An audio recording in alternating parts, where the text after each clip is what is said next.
It's time to quit playing hide and go seek with God. Go grab the cups, fill them up, take a sip. You know why. It's time for Coffee for the Culture.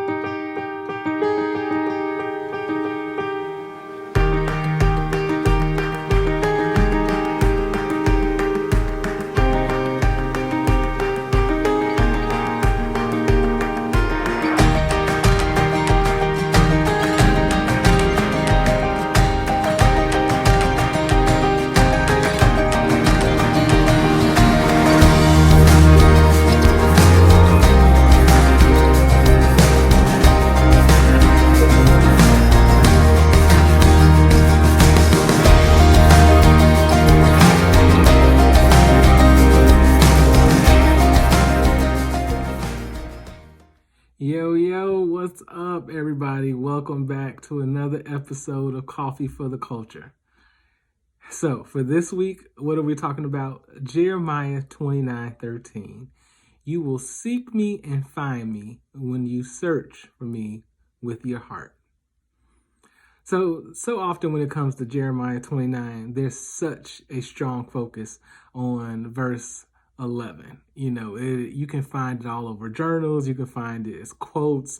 It's all over the place. People, use it so often. I say it's one of probably the most misunderstood verses in the Bible. And it's, for I know the plans of you, thus saith the Lord, or declares the Lord, plans to prosper you, to keep you, to give you a hope in the future.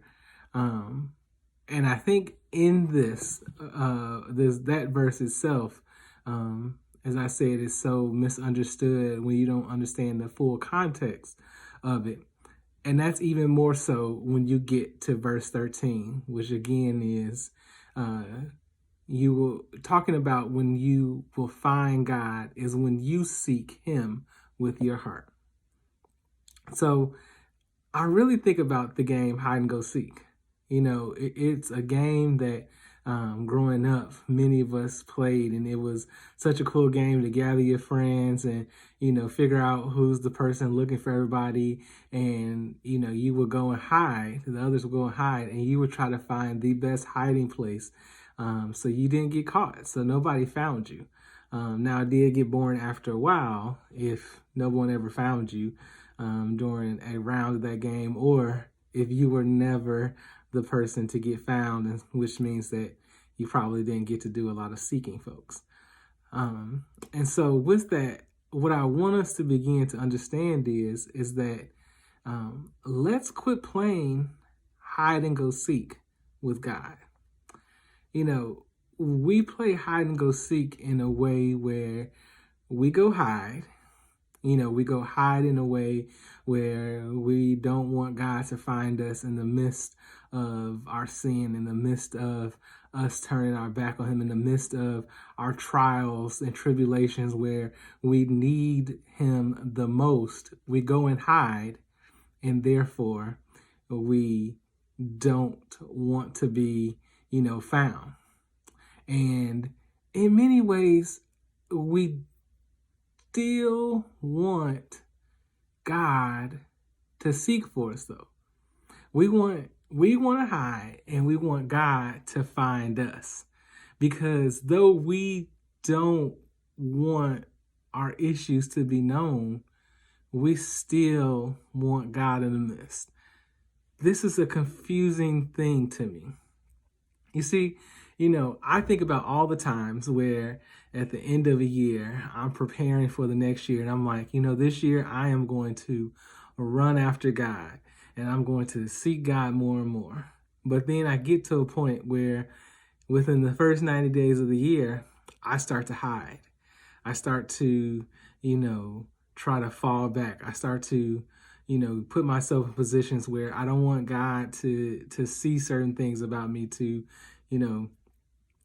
find me in certain situations or predicaments that I may have put myself in. And in reality, these are the moments where I need to be seeking God. And I need to seek him with all of my heart. We serve we serve a God that, has basically come off his throne to meet us where we are. So in reality, when we think about we're having to go seek somebody, it's not like the game of hide and go seek where we have to go all over the place. We can truly just go in the corners of our rooms and get on our knees, or, truly approach him with all of our heart and just say, God, I'm sorry. We can repent. We can just ask God to just use us in such a mighty way. And I think in this year, especially, I decided to do that. I decided to not play hide and go seek anymore. I decided to seek after God wholeheartedly. You see, because the importance of seeking about God is the same thing as understanding the full context of this Jeremiah 29 passage, which, as we know fully in context, is this is where God was telling, yes, those that were being exiled, that I, as in him, has a plan for them. Prosper, keeping them a new hope and a future. But what needed to happen was they needed to be in a state where ultimately they were going to give their full honor, their full attention to God. They were going to go after him. Because when you get to verse 14, that's where you see the ultimate reward, which is God saying, I'm going to pull you out of exile and bring you to what I've promised to you and to your generations and to those in your lineage. And so that's where you have to think about, folks. When it comes down to it, go and seek the Most High. Jesus did this in the garden so often, is he sought his Father in heaven.